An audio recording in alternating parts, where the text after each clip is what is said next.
À mesure que le coronavirus ou plus précisément le Covid-19 se répand dans le monde, il devient de plus en plus important d'obtenir des informations précises sur la maladie.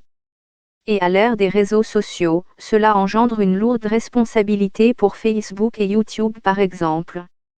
Ce sont les plateformes sur lesquelles des milliards de personnes comptent aujourd'hui pour s'informer, et elles offrent déjà un terrain fertile à ceux qui veulent diffuser des informations erronées. Sur Facebook, c'est dans les groupes qui s'opposent au vaccin et ceux qui font campagne contre les réseaux de téléphonie mobile 5G que les histoires alarmistes semblent le plus susceptibles de s'imposer.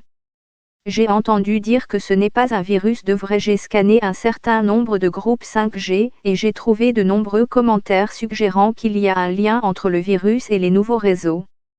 Le groupe britannique Stop 5G compte plus de 27 000 membres, dont l'un a publié ce message: « J'ai entendu dire que ce n'est pas un virus de vrai, c'est aussi grave qu'une grippe ou un rhume. » C'est donc vraiment un plan parfait pour dissimuler les maladies liées au centre d'essai de la Méditerranée /5G. D'autres ont partagé des liens vers des sites web et des vidéos reliant le coronavirus au déploiement du 5G dans la partie de la Chine d'où il est originaire. La 5G est lancée à Wuhan, quelques semaines avant l'apparition du coronavirus, peut-on lire en gros titres, dans une publication appelée News commentée. Une vidéo YouTube intitulée Wuhan Coronavirus is a 5G LED Smart Street Light Test Bed. Le coronavirus de Wuhan est un banc d'essai de la 5G de LED. Pour les lampadaires intelligents, a également été largement partagé dans ce groupe et dans d'autres. D'autres vidéos YouTube partagent des théories de conspiration complexes, notamment une suggestion selon laquelle le navire de croisière Diamond Princess, dont les passagers ont dû être mis en quarantaine, a été touché par le virus parce qu'il utilisait la technologie 5G pour sa connectivité. Il existe une autre théorie populaire selon laquelle le virus a été conçu dans un laboratoire et délibérément libéré par le gouvernement chinois ou américain. Sur le groupe Facebook 5G et les radiations micro-ondes, un article de Technocracy News affirme: « Il devient assez clair que le coronavirus du Hunan est une arme biologique qui a été délibérément ou accidentellement lâchée. » Recherchez coronavirus sur sa plateforme, et les meilleurs résultats seront des informations fiables provenant de sites tels que l'Organisation mondiale de la santé, OMS.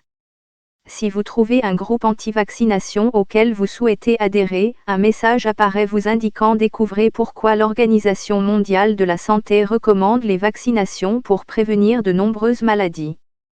YouTube semble lui aussi tenter de calmer les craintes, avec une bannière publicitaire de l'OMS apparaissant au-dessus de toute vidéo sur le virus. Mais sur au moins une vidéo concernant la théorie de la conspiration, des publicités apparaissent encore, ce qui signifie que le propriétaire du site, Google, profite encore de la désinformation. Facebook affirme qu'en plus de promouvoir des informations exactes, il a pris des mesures pour lutter contre la propagation de la désinformation sur le coronavirus.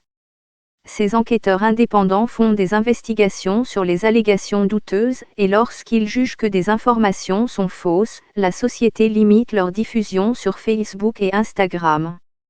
Les publicités qui pourraient désinformer les gens ou suggérer que quelque chose est en quantité limitée sont interdites. Par exemple, Facebook n'autoriserait pas une publicité affirmant que les masques faciaux sont garantis à 100% pour empêcher la propagation du virus. Un porte-parole de YouTube a déclaré que l'entreprise s'engageait à fournir des informations utiles et opportunes et à réduire la diffusion d'informations erronées nuisibles. Mais si YouTube interdit les vidéos faisant la promotion de moyens médicalement non fondés pour prévenir le virus, il semble qu'il ne supprime pas ou ne signale pas les éléments qui favorisent les théories de conspiration à son sujet. J'ai contacté une société dont les publicités sont apparues avant l'une des vidéos, MVH Marketing, basée à Londres. Un porte-parole a déclaré que l'entreprise dépensait son budget publicité sur YouTube plutôt qu'auprès des créateurs de la vidéo, et que la plateforme veillait généralement à ce que les publicités ne soient pas placées à côté de contenus inappropriés. Les fausses nouvelles, une denrée encore très demandée. Elle déclare que l'entreprise avait désormais garanti que ces publicités ne seraient plus diffusées sur cette vidéo. Il est évident que nous ne voudrions pas être associés à quelque chose qui ne correspond pas à notre marque. Les plateformes de réseaux sociaux semblent s'améliorer pour empêcher la désinformation de devenir virale, au moins dans les messages publics. Mais au sein des groupes privés, dont beaucoup comptent des milliers de membres, les fausses nouvelles sont une denrée qui semble encore très demandée.